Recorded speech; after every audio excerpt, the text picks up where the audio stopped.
नमस्कार दोस्तों, स्वागत है आपके अपने YouTube चैनल वीके सर मस्ती में। और आप देख रहे हैं वीके सर मस्ती। इसलिए हमारे चैनल को सब्सक्राइब करके वीडियो को लाइक कर दीजिए ताकि कोई भी वीडियो अपलोड हो तो इसका नोटिफिकेशन सबसे पहले आप तक चल जाए। मैं आज बात करने जा रहा हूँ 7 टॉपिक पर। 7 नियम लगाए गए हैं और 7 नियम आपको जानना अति आवश्यक है। बहुत ही इम्पोर्टेंट टॉपिक है जिसको अगर आप नहीं जानते हैं, नहीं सुनते हैं तो आपको बहुत बड़ा नुकसान चुकाना पड़ सकता है और आपका पैसा खर्च हो सकता है। आपको ये वीडियो जानना अति आवश्यक है क्योंकि जो 7 पॉइंट को लेकर के जो 7 काम के लिए आप लोगों ने अगर जमीन से जुड़े हैं तो आप लोग 7 काम करने जमीन से जरूर जाते हैं। इस 7 काम को लेकर पैसा कहीं ना कहीं आपको देना पड़ता है और आप नहीं जानते हैं कि इसका फीस कितना देना है, फी कितना लगेगा और आपसे ज्यादा मुंहमांगा रकम ली जाती है और आप लोग दे देते हैं। ये किसके कारण होता है?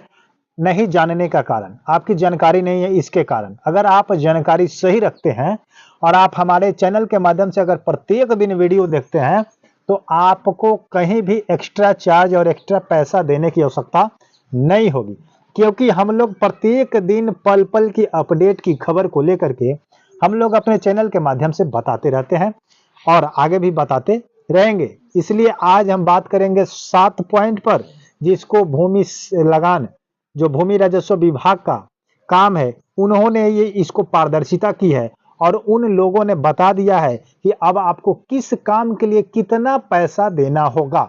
अगर आप कभी भी सीएससी चीज पर जाते हैं, यानी कि केंद्र पर जाते हैं, सेंटर पर जाते हैं, यानी कि सीएससी यानी कि कॉमन सर्विस सेंटर, इस पर अगर आप कभी जाते हैं किस काम के लिए उसका मैं नाम बताता हूं, फिर उसका मैं चार्ज बताऊंगा कि सरकार के द्वारा उस पर चार्ज कितना लगाया गया है और आपसे चार्ज कितना ली जाती है। अगर आप इस चार्ज को जान जाते हैं तो 7 काम कराने आप कहीं ना कहीं कभी ना कभी जाते ही हैं। और अभी वर्तमान में अभी सभी लोग इस काम को करने जा रहे हैं क्योंकि जब से सर्वे का काम चालू हुआ है उस समय से सभी लोगों की परेशानी बढ़ गई है और वही लोग इस काम को करने जा रहे हैं।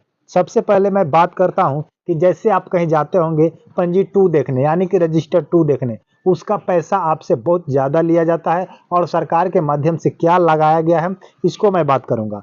उसके बाद होता है कि लगान भुगतान करने आप जाते होंगे या दाखिल खारिज का फॉर्म भरने जाते हैं, अप्लाई करने जाते हैं, जमा करने जाते हैं, या भूमि मापी का आवेदन करने जाते हैं, या एसएमएस अलर्ट पाने के लिए आप वहां पर सुविधा लेने जाते हैं ताकि आपको कोई भी सुविधा हो वो मिल जाए, या परिमार्जन करने के लिए जाते हैं, या भूमि स्वामित्व प्रमाण पत्र लाने जाते हैं। इन सब की चार्ज आपसे बहुत ज्यादा ली जाती है और आप लोग जानकारी नहीं होने के कारण से ये आप लोग क्या करते हैं, दे देते हैं। इसलिए आपसे मैं आग्रह करता हूं कि वीडियो को पूरा वॉच करके पूरा आप समझ जाइए, जान लीजिए और आज के बाद से फिर बेवकूफों की तरह आपको पैसा देने की आवश्यकता नहीं है।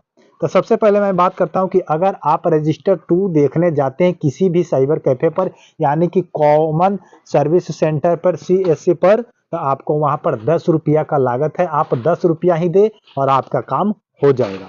उसके बाद अगर लगान भुगतान करने जाते हैं तो उसका चार्ज है आपका 20 रुपया, ठीक है। उसके बाद अगर आप दाखिल खारिज का आवेदन करने जाते हैं जिसको ऑनलाइन करने के बाद ही कर्मचारी को जमा किया जाता है तो उसका है आपका 40 रुपया। लेकिन आप लोग उसको क्या करते हैं, 100 से 150 200 के करीब या 300 के करीब भी आप उसको दे सकते हैं या दे देते हैं। लेकिन आपसे आपको कितना रुपया देना है, 40 रुपया देना है, ठीक है। उसके बाद आपको जैसे कह रहा है कि भूमि मापी का आवेदन, जैसे अभी आपकी मापी वाला काम चल रहा है सर्वेक्षण के समय में, तो इसको आवेदन आप करने जा रहे हैं, भरने जा रहे हैं ऑनलाइन के माध्यम से, तो इसको देने में आपको 40 रुपया जमा करना होगा। कितना रुपया? 40 रुपया जमा करना होगा। उसके बाद कह रहे हैं कि एसएमएस अलर्ट अगर आप ज्वाइन उसमें कराना चाहते हैं, अपडेट कराना चाहते हैं ताकि कोई भी जमीन की बात अगर हो, उसकी कोई भी दिक्कत हो, एसएमएस आ जाए तो आपके पास एसएमएस आ जाएगा, मैसेज आ जाएगा कि आपके जमीन से, आपके जमाबंदी से छेड़छाड़ हो रही है, जो आपके मोबाइल नंबर और आधार से क्या होगा, लिंक होगा, ठीक है। अगर लिंक नहीं होगा तो नहीं आएगा, लिंक कराना पड़ेगा, तो उसका आपका चार्ज देना होगा वहां पर 10 रुपया। चार्ज कराने यानी कि इतना लिंक कराने में आपको 10 रुपया लगेगा। अब आप कराने जाइएगा तो हो सकता है कि आपसे 200 ले लिया जाए, 300 ले लिया जाए, 500 भी ले लिया जाए, क्योंकि आपको पता नहीं है और जितना वो मांगेंगे उतना आप दे दीजिएगा। इसलिए ये सरकारी फी रखा गया है, लगाया गया है, इसे सरकारी फी को ही आपको देना होगा, ठीक है। उसके बाद कह रहे हैं कि परिमार्जन के लिए, परिमार्जन तो आप समझ रहे हैं, परिमार्जन जैसे जमाबंदी सुधार के लिए, खता सुधार के लिए, खेसरा सुधार के लिए, नाम के लिए, चौहद्दी के लिए, यानी कि परिमार्जन त्रुटियों का सुधार है, यानी कि उसको अगर करने जाते हैं तो आपको 30 रुपया जमा करना होगा। CSC आप केंद्र पर जाते हैं तो।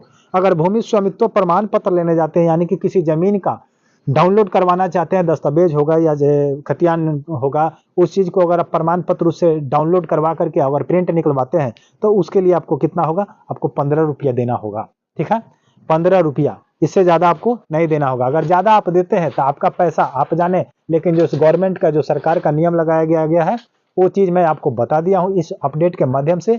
चलिए अपडेट को लेकर के फिर मिलते हैं किसी नेक्स्ट वीडियो पर। लेकिन अगर आप हमारे चैनल को भी सब्सक्राइब नहीं किए हैं तो फास्ट जल्दी सब्सक्राइब कर लीजिए और वीडियो को लाइक करके कमेंट में फीडबैक दीजिएगा कि आप मेरे वीडियो से कितना कुछ सीख रहे हैं, और अगर कोई प्रश्न हो तो प्रश्न कर सकते हैं। चलिए मिलते हैं किसी नेक्स्ट वीडियो पर, तब तक के लिए जय हिंद,